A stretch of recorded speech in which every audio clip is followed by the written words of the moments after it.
Bonjour mesdames, messieurs et bienvenue à ma chaîne. Nous allons continuer ce que nous avons commencé hier. Nous avons commencé hier une nouvelle thématique portant sur l'identité et la communauté. Et j'ai ébauché un peu sur mon identité et j'attends la vôtre.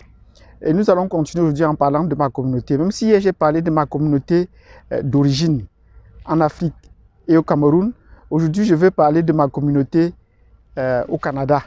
À quelle communauté est-ce que j'appartiens? Si vous voulez en savoir plus, installez-vous confortablement. Abonnez-vous pour ceux qui me voient pour la première fois. Cliquez sur la cloche de notification. Et pour ceux qui m'ont déjà vu, n'oubliez pas de vous abonner. Il y a un auditeur, un visionnaire, un de mes abonnés, à qui je demande des excuses, qui m'a demandé de revenir sur la thématique de la terre ronde ou plate. Donc, je lui promets que la prochaine vidéo, ce serait sur la continuité de cette thématique-là. Il y a beaucoup de thématiques comme ça que j'ai ouvertes, mais que je n'ai pas continué et qu'on va de temps en temps être perturbé à cause de l'actualité. Aujourd'hui, je vais donc reprendre avec cette thématique, avec la thématique que j'ai promise hier, revenir sur des questions que j'ai déjà posées et que je n'ai pas achevé la réponse. Donc, sur ce, je vous donne rendez-vous dans un instant. Bienvenue donc à ma chaîne Azania African. Donc, je vais vous parler aujourd'hui de ma communauté. Ma communauté, non pas en Afrique ou au Cameroun, mais ma communauté au Canada. À quelle communauté est-ce que j'appartiens au Canada? J'appartiens à une communauté bien spécifique. Et il faut bien comprendre comment est-ce que cette communauté est désignée. Cette communauté se désigne à un double niveau. À un niveau officiel et à un niveau officieux. Et comment est-ce que je me perçois, comment nous nous percevons, nous à partir de cette communauté, et comment les autres nous perçoivent. C'est de cela qui sera question dans cette vidéo. Donc, moi, venant du Cameroun, et étant ici au Canada, j'appartiens à une communauté. Et cette communauté, c'est la communauté africaine. J'appartiens à une communauté africaine. Et on nous voit exactement comme des Noirs. Mais cette communauté africaine est plongée dans une communauté plus grande qu'on appelle la communauté des Noirs. Parce que ici, vous allez rencontrer des Noirs qui vont venir d'ailleurs. Et effectivement, lorsque je venais d'arriver, lorsque les premières années ici, je vais dire les premières années parce que, pas les premiers mois, les premières années, lorsque j'ai rencontré un Noir, je croyais toujours qu'il venait généralement d'Afrique. Et je suis allé à la rencontre d'un Noir avec qui j'ai échangé, j'étais sûr qu'il venait d'Afrique. Il avait vraiment des cheveux frisés comme moi, il était comme moi. Il avait mon allure. Mais au fur et à mesure, je lui demande, mais de quel pays est-ce que tu viens exactement? Il m'a surpris en me disant qu'il venait des Fidji. Il dit, oh, comment est-ce que tu viens des Fidji? Il m'a expliqué que, bon, voilà, eux, mais ils sont d'origine africaine. Il m'a bien expliqué qu'eux, ils sont venus d'Afrique dans leurs chansons traditionnelles. Ils se rappellent, on dit tout de se rappeler de Tanganyika. Que Tanganyika est leur source, leur maison. Et c'est comme ça que nous avons continué les échanges. Et à partir de là, j'ai compris que tous les Noirs que je rencontre ici ne viennent pas nécessairement d'Afrique. C'est vrai que quand vous allez rencontrer des Antillais, ils vont vous dire, oui, ils sont aussi africains. Oui, mais est-ce qu'ils se reconnaissent comme vraiment des Africains? Ils veulent tous se distancer. Lorsqu'on parlait déjà de culture ou de comportement, ils veulent tous se distancer.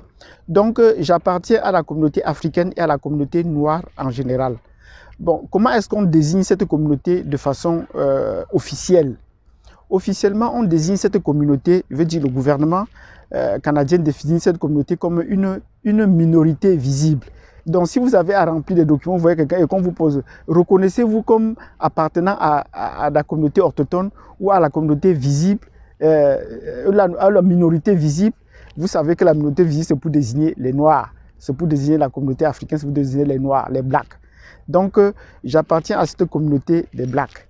Donc, c'est important, mais dans les faits même, est-ce que ça a un impact? Ça n'a pas un impact. Si vous, je vais rencontrer des gens qui m'ont dit que généralement, ils n'aiment pas répondre à cette question parce qu'on précise bien, vous pouvez répondre ou pas. Cela a un impact peut-être négatif, mais pas positif. Parce que ceux-mêmes qui répondent parfois à ces questions vous disent que ça permet à vous identifier, à vous éliminer une fois, où on n'a pas besoin de vous. Et parce qu'on vous dira toujours que non, on va recruter tout le monde, mais pourquoi donc faire cette distinction-là? Si on ne recrute pas les gens sur la base de leur origine ou de leur source, pourquoi dire ça? On dit toujours que non, on veut des communautés diversifiées, on veut recruter tout le monde, et ainsi de suite, pour diversifier la communauté. Mais dans ce qu'on n'aurait pas besoin d'identifier, puisque c'est les compétences qui sont mises en avant. Voilà donc une première nuance. Si au niveau officiel, on vous désigne comme une minorité visible, bon, cela voudrait dire, mais dans les réalités, ce côté officiel, les officiels considèrent qu'on ne vous voit pas trop. Et ils sont toujours à la recherche des gens visibles. Donc vous êtes une minorité visible, entre guillemets, mais une minorité visible, mais qui est invisible. On ne vous sent pas trop, parce qu'on va tout dire qu'on est à la recherche des Noirs pour essayer de diversifier les milieux de travail. On est à la recherche des Noirs pour tel aspect ou pour tel autre. Parce qu'on voudrait avoir un milieu canadien assez diversifié, c'est ce qu'on dit. Mais depuis des années, ils n'ont jamais trouvé assez de Noirs pour cela. Donc, au niveau officieux maintenant, où est-ce qu'on nous appartient? À quelle communauté est-ce que nous appartenons? Nous appartenons à la communauté des Blacks. Nous nous connaissons comme des Noirs. On désigne généralement des Blacks. Et il y a 3 choses qu'il faut connaître sur les Blacks ici et que j'ai découvert sur les Blacks. Je ne sais pas si vous avez 3 autres choses. La première chose que j'ai découvert ici sur les Blacks, on dit généralement que when you go black, you never go back. C'est la première des choses. C'est en anglais. When you go black, you never go back. Cela voudrait dire quoi? Cela se traduit que quand tu sors avec un noir, tu ne reviendras plus jamais sur tes anciens amours. Et ça s'adresse surtout, c'est les femmes blanches qui le disent. Ça veut dire quand il arrive que tu avais un copain blanc avant et que tu goûtes à un copain noir, tu ne vas plus revenir sur tes pas. Parce que là, et même dans la société nord-américaine, ça c'est répandu dans la société nord-américaine, états-unienne et canadienne. Donc, les femmes ici, surtout au Canada, surtout aux États-Unis, perdre son copain blanc parfois, son copain noir parfois c'est comme une déchirure. Comment tu as fait pour perdre ton copain noir? Bon, il arrive que la plupart vont vous répondre non, c'était juste par curiosité. Voilà la première chose qu'il faut connaître sur les noirs. La deuxième chose qu'il faut connaître sur les noirs, c'est que on dit que black never crack. Black never crack.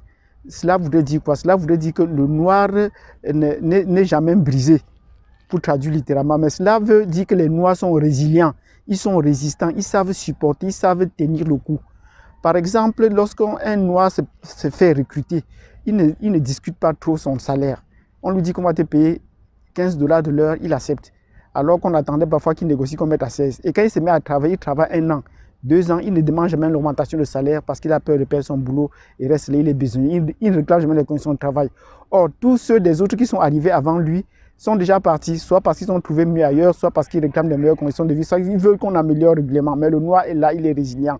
Malgré tout ce qu'on tape sur lui, ou la pression, ou le changement de travail qu'on fait, il est là jusqu'au jour où peut-être qu'il en a marre, ou qu'il trouve mieux et s'en aille. Mais sinon, c'est rare. Sinon, c'est rare. La majorité, c'est la raison pour laquelle on dit que black never crack. Donc, ce sont des gens qui sont résilients.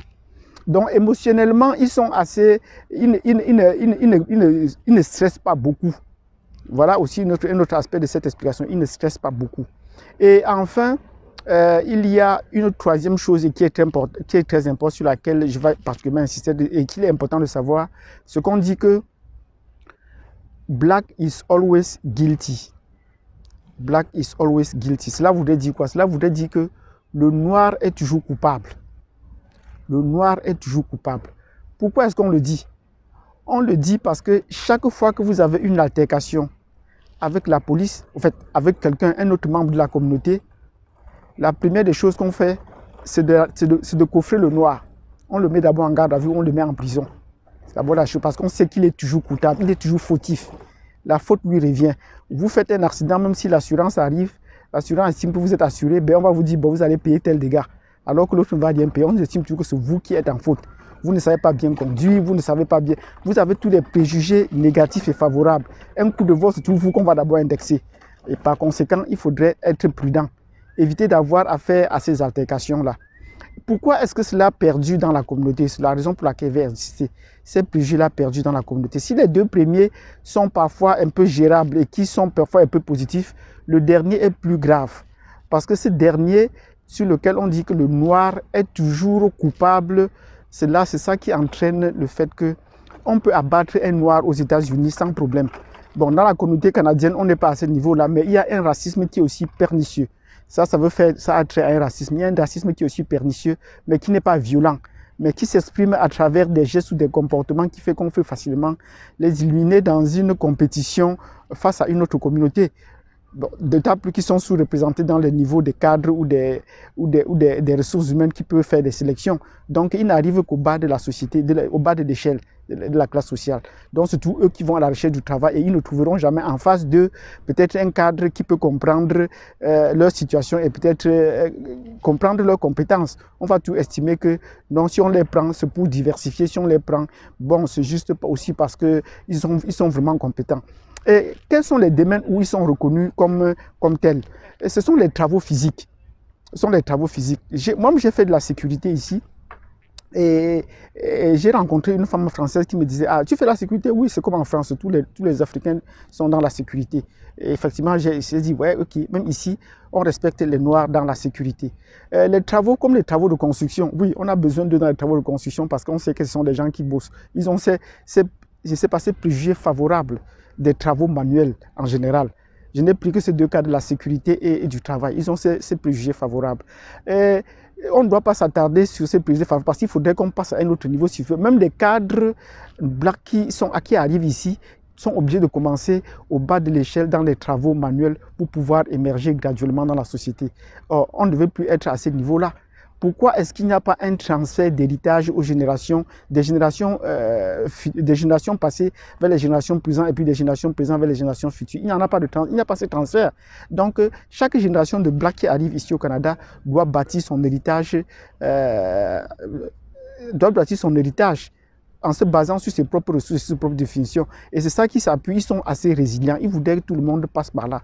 Or, nous souhaitons que les gens ne passent pas par là. Et on se pose la question, pourquoi est-ce qu'on en arrive là? Pourquoi est-ce qu'on en arrive là?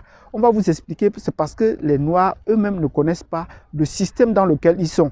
Chacun cherche à frayer son chemin à travers le système sans le maîtriser, sans le comprendre. Il cherche juste à survivre sans chercher à comprendre comment est-ce qu'il peut être plus épanoui. Mais dans ça, les Noirs ne sont pas assez épanouis que les autres. Ils sont toujours craintifs, ils sont toujours peureux. Et particulièrement pour les Africains dont je suis, quand vous leur parlez, ils ne veulent pas de problèmes, ils ne veulent pas d'histoire. Ça veut dire qu'ils ont une altercation. Chaque fois, ils vont toujours vous dire que non, je ne veux pas de problème. Ils préfèrent s'en aller, ils préfèrent fuir. Et si on lui dit par exemple de payer $100 et pour cette histoire-là, il préfère fuir, payer ces $100 et s'en aller, même quand il avait raison. Donc on accuse et ils ne peuvent même pas se défendre. L'autre jour, je parle des communautés qui arrivaient à se défendre, mais vous arrivez maintenant dans une communauté noire qui ne peut même pas se défendre. Chaque membre est abusé, insulté, humilié, mais personne ne lève la voix. On ne sait, et quand vous voulez en parler, on va vous dire que, mais qui s'est plaint? C'est la raison pour laquelle on ne parle pas du racisme au Canada, mais qui s'est plaint? Le racisme envers les Noirs. Aucun Noir ne s'est jamais plaint. Mais il y a les organisations pour défendre les Noirs là, mais aucun Noir ne s'est jamais plaint. Si tu arrives à comment, dans la première étape, tu rencontres un conseiller juridique pour te plaindre, pour vouloir te plaindre, on va te poser la question, est-ce que tu as les preuves? Comment tu peux réunir les preuves pour cela? Et même quand tu vas réunir certaines preuves, on va te dire que ce n'est pas suffisant. Parce que ce n'est pas comme aux États-Unis où, malgré le fait qu'ils sont très violentés, ben, ils ont quand même je sais pas, ils ont des juges noirs qui comprennent déjà la situation qu'ils ont vécue avant. Donc, du fait que nous ne maîtrisons pas le système, cela nous est très défavorable. Et comment faire pour maîtriser le système? Chacun va dire qu'il faut se débrouiller, il faut apprendre à connaître le système, mais quels sont les éléments qu'il faut maîtriser pour connaître le système? Et c'est très important qu'il faut s'intéresser à comprendre le système. Le système est fait par les autres, par les Européens, qui ont fait ce système de loi pour se protéger. Et se protéger d'abord contre qui? Contre les immigrants, contre les Noirs. Or, il revient aux Noirs de faire un effort pour chercher à comprendre ce système et pour chercher à s'y intégrer. Parce que parfois, on dit toujours qu'on prend du temps à s'intégrer, on ne parvient pas à s'intégrer lié à des situations pareilles. Parce qu'on ne voit aucun effort qu'on fait de façon globale et pour pouvoir s'intéresser, pour pouvoir entrer dans la communauté. C'est pour cela que les Noirs, quand ils évoluent individuellement, mais ce n'est pas collectivement. Et dans ces conditions, la communauté noire ne peut jamais être assez visible. Même si on marque des minorités visibles, mais ils ne sont jamais assez visibles. On les cherche, on ne les trouve pas. Où sont les artistes noirs? C'est tous les individus qu'on va plaquer ici à droite. Et dès qu'ils ont fini la tâche pour laquelle ils ont été recrutés, ils disparaissent aussitôt qu'on les a pris. Parce qu'ils ne sont pas dans cette collectivité-là. Il n'y a pas d'association noire qui est vraiment pignon sur rue ou qui peut faire unanimité. Parce que chacun dans son camp a peur. Dès qu'il faut prendre une action, tout le monde redoute. Mettez une pétition, vous allez voir combien de Noirs vont signer. Les gens vont fuir de signer la pétition. Ils vont refuser de signer la pétition. Pour cela, parce qu'ils ont peur, ils ne maîtrisent pas le système. Ils ont peur de ci, ils ont peur de ça.